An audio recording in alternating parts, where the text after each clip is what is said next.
Yo, yo, yo, it's Joe from Photos of Phones. Today we're here to talk about the Google Pixel 4a with 5G. I've had the phone for about a week now, so I'm going to spend some time capturing some content throughout the course of the day to show you what the camera can really do. Then I'll go over the differences between the 4a with 5G, the 3a, the 4a, and the Pixel 5. Let's get to it. Just a few additional bits of information. I'm wearing sunglasses inside, half because I popped a blood vessel in my eye, half as an homage to Casey Neistat. So we're going to start shouting out people that comment on the videos at the end of our new videos. So if you want to get shouted out, comment down below, anything at all, and maybe you'll get shouted out at the end of the next video. Yeah.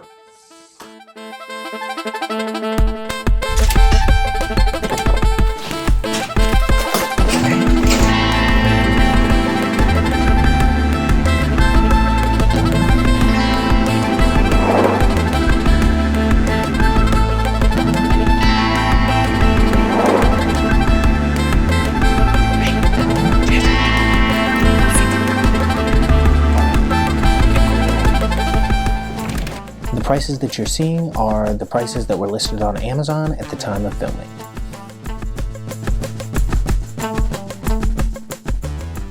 Released in August of 2020, the Google Pixel 4a is the latest budget offering from Google. It's best compared with the iPhone SE, though it is important to note that the Pixel 4a version that I got with the 5G comes with an ultra-wide camera. I had the Google Pixel 3a for about 18 months, and though the battery ended up dying, I was pleasantly surprised with the camera, especially the portrait mode and night sight capabilities. But you're not here to hear about the old phone, so let's talk about the 4a with 5G. It's important to note that we will be talking about the 4a with 5G in comparison to the other Pixel models out there, so keep that in mind. If you're looking for anything in particular, whether it be modes in the camera or particular comparisons between the 4a with 5G and the other modes, there are chapters down there in the description. Feel free to check them out. So now you're seeing exactly what comes in the box of the Pixel 4a with 5G. You're going to have a quick start guide, a SIM injection tool, though it's worth noting that this is my second Pixel phone and neither of them have had SIM cards, a USB-C cable, a data transfer adapter, and an 18-watt charger cable. It's worth noting that there are no headphones in the box.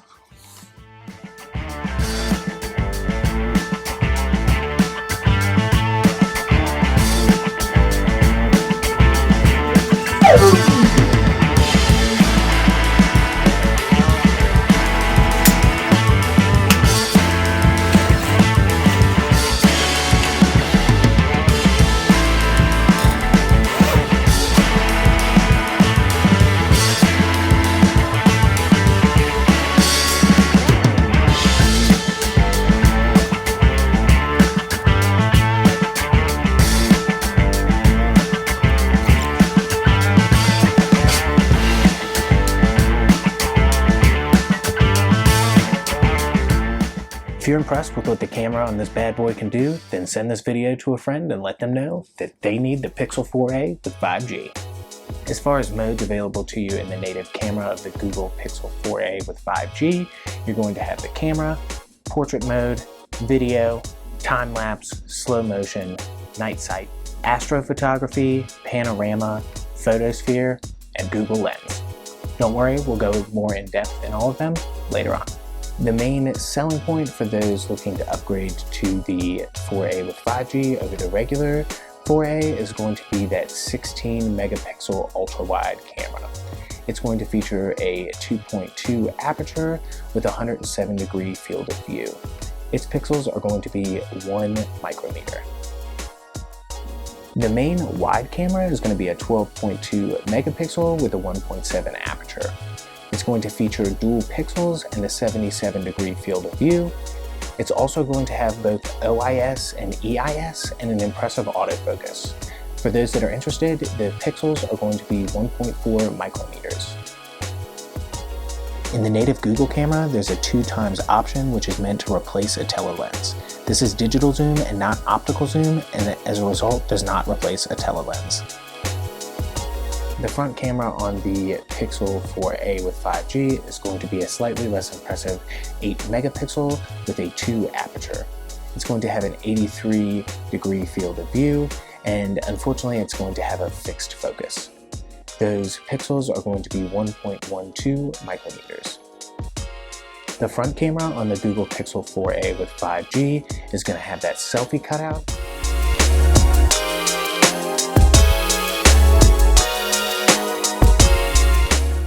Google's portrait mode stands out. Their bokeh effect is beautifully done, though as is the case with most options on the market, it doesn't get that bokeh effect 100% correct 100% of the time. The ultra-wide camera is also not available in portrait mode.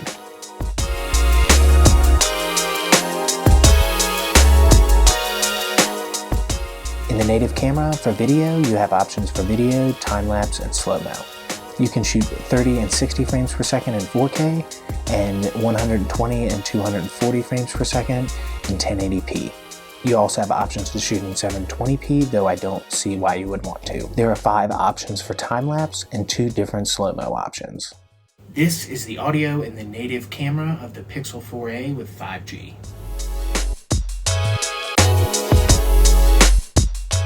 In the native camera app, you also have multiple video stabilization settings, which is a big improvement over the Pixel 3a. You have the standard action and lock available on the normal Pixel 4a, but on the 5G option, you have that added cinematic pan.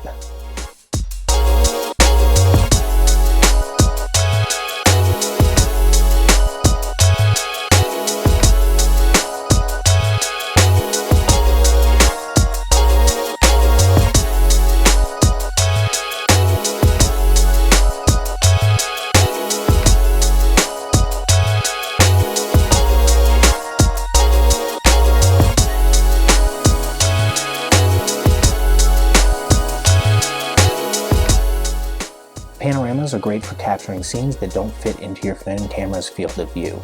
Google's Pano mode is more intuitive than any I've ever used.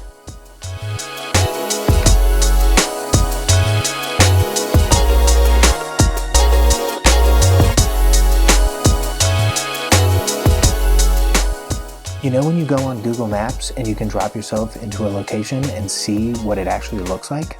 That's Google Photosphere, and as you can see, it's way easier to use than you may have thought.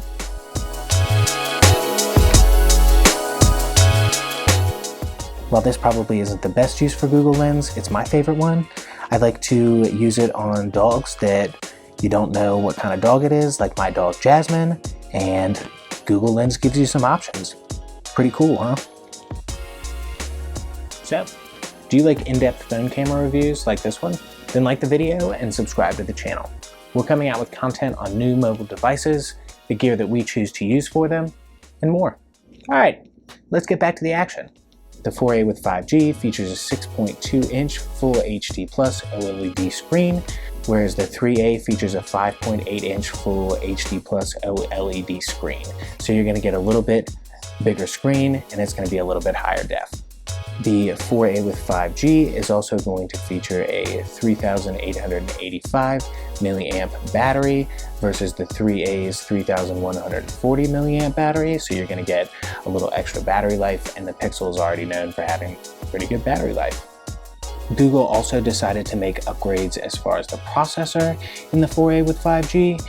It now comes with the Qualcomm Snapdragon 765 G8 with octa-core Adreno 620 processor versus the 3a's Qualcomm Snapdragon 730 G8 and Adreno 618. So they made improvements on both those fronts.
said it before and I've said it again, Google gets the night sight and astrophotography on these Pixel phones right on the money.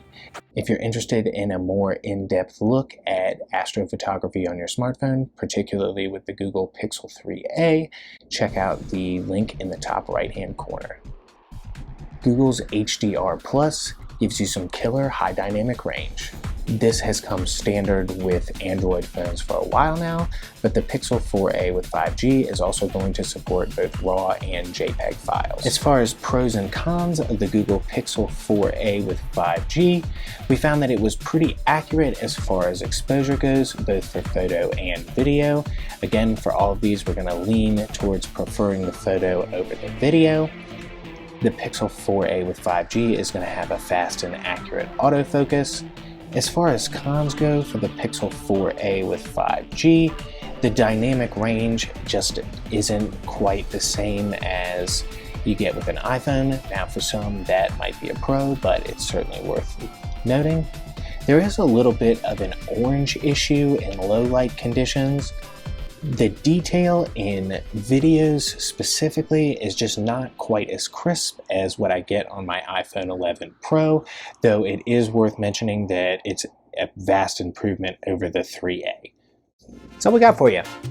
If you feel like you got value from this video, go ahead and hit the like button down there. It definitely helps photos with phones out a lot because it forces YouTube to show our videos to other people. Comment down below and let us know what Google phone you're using, or if you're looking to switch. Ask me some questions. I'd love to answer them for you. As always, subscribe to the channel. We're coming out with twice weekly mobile photography and filmmaking, tips, tricks, hacks, reviews, unboxings, everything that you can think of. Toodles. See you in the next one.